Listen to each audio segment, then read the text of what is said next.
روزه قرضی رو با این نافله همراه کرده نمیتوانید. شما باید جدا جدا بگیرید، یعنی 6 روزه شوال علاهیده باید باشد و قرض هایی که در رمضان گرفتید.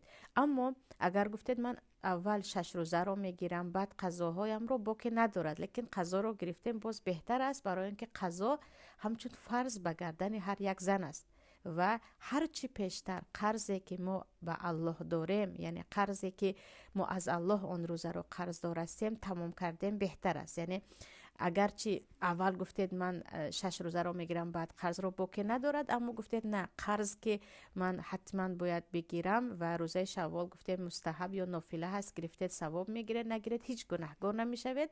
اما قرضی که بالای شما، یعنی در نزد پروردگار قرضدار هستید، هر چی پیشتر تمام کردیم بهتر است. یعنی اول قرض های رمضان رو خواهرانی که در ماه شوال تمام میکنن، تمام سال دیگر خاطر جمع